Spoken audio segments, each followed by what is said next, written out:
Ah bah, quand je l'ai vu, moi, cette Jeep verte, forcément, bah, c'est la peine de bouche. Hein. J'ai cru voir une XT500 matinée d'une Honda XLS 125. Ah bah, alors, je suis partie dans la forêt. Bon, c'est vrai, c'est pas ma spécialité, hein, n'est-ce pas? Mais bah, pour quelqu'un qui n'est pas vraiment expérimenté en tout terrain, et ben ça le fait bien le petit chemin. Ouais, ça le fait bien le petit chemin. Ah oui. Non, j'aurais presque pu vous faire un petit jump, mais je vois pas de bosse. Non, bah faut dire qu'elle est pas trop lourde, hein, et puis le moteur c'est pas un monstre à bas régime non plus. Bah bon, d'ailleurs faut un petit peu en rajouter, mais en tout cas c'est bien gérable. Et puis pour le coup les pneus, bah je les trouve bien là, moi. Allez, bon, hein, c'est pas tout ça. Après la pelle de bouche, il y a la pelle du bar. Oui, je pense qu'on servira surtout de cette moto pour ces petits trajets quotidiens en ville. Ah bon, alors tout de suite, on sent que les pneus ne sera pas tout à fait ça pour attaquer comme des gourets dans les petits virages.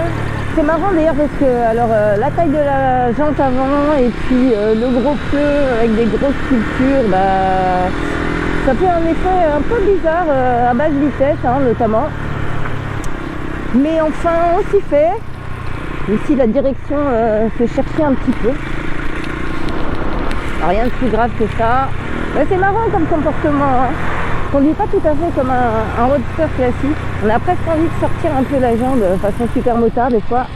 Enfin, en tout cas, c'est super maniable. C'est très léger, hein, 134 kg à sec. Alors le moteur, on le connaît déjà, il n'a pas vraiment perdu en puissance, un petit peu en couple, hein, ce qui fait que bon, bah, on reste toujours autour des 6000 tours hein, pour avoir des bonnes relances. Au niveau du couple maxi, ça n'a pas trop intérêt à descendre en dessous des 4000 parce que sinon ça ratatouille un peu. Là il est marrant quand on le cravache, ça il commence à faire son petit bruit qui est assez sympa ma foi, sans être trop brillant non plus. Alors, on peut l'emmener sur voie rapide. J'ai pris 116 au compteur, le vent dans le dos. J'étais tout juste au-dessus des 10 000 tours minute. Bah, il n'en donnera pas beaucoup plus. Hein. Non, et puis si on a envie de rouler cool, ce moteur, bon allez, entre 4 et 6 000, ça le fait. Mais bon, on joue quand même pas mal de la boîte pour avoir des bonnes relances. Un petit mono à air quoi. Euro 5. Mais bon, il est plutôt vaillant. Alors la première, elle tire quand même vachement court. On se dépêche de passer la seconde. La boîte est plutôt pas mal d'ailleurs. Et puis pas de soucis pour trouver le frein mort. Et il y a quand même des petites vibrations, mais finalement, c'est pas si dérangeant. Bon, les rétros, ça va. On voit juste ce qu'il faut. Faudrait pas moins quand même. Hein. Et sinon, je dois dire qu'elle est plutôt confortable en fait. Enfin, du moins la selle et puis bah, les gros pneus. Ça le rend plutôt confortable. Les amortisseurs arrière, ouais, ils ne travaillent pas énormément, surtout pour moi qui suis légère. Mais c'est bien rigoureux. La tenue de route est quand même tout à fait sereine dans des circonstances normales. Au moment de s'arrêter, eh ben, évidemment, on prend la pédale, hein, où c'est le freinage coupé. C'est assez équilibré. Bon, elle pèse pas très lourd, hein, cette moto, donc ça va. Mais je trouve que le frein avant arrive assez tôt. Ça, en tout terrain, c'est pas forcément terrible. Et pour avoir une bonne consistance de freinage, il faut vraiment y aller fort sur la pédale.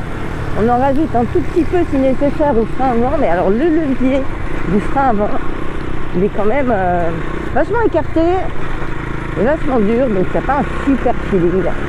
Donc le frein avant, sous la pluie et puis en pensant aux pneus, j'évite. Hein. Donc on peut aussi changer les pneus hein, éventuellement. Aux commandes c'est super basique, on n'a pas de coupe-circuit, mais c'est la béquille qui sert de coupe-circuit. Le compteur il est déjà pas très gros, un petit écran numérique et qui est caché par la mousse de guidon. Donc on ne sait jamais trop à quelle vitesse on roule. Bon, on va jamais très vite, mais quand même, on tour, il traduit jusqu'à 16 000 tours. Bon. J'ai toujours essayé d'y aller. Et puis pour le coup, bah, c'est quand même plutôt une moto pour les petits. Hein. Alors je suis bien avec mon 1m60. Je pose les deux pieds à plat, surtout que la selle est super fine. Julien qui mesure 1,82 était pas trop mal, mais au-delà ça le fera pas quand même.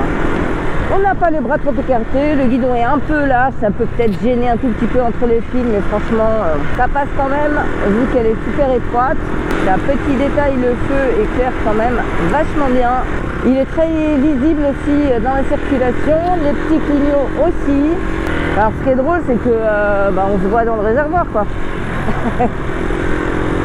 Voilà, c'est assez marrant, quand on penche la tête, et on a vu direct sur, c'est parti.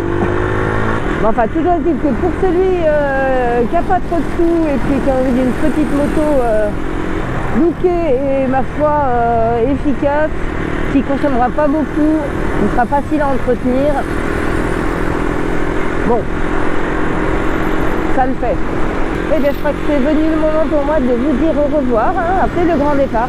Je remercie tous mes fidèles auditeurs et puis je vous dis peut-être à bientôt dans d'autres circonstances.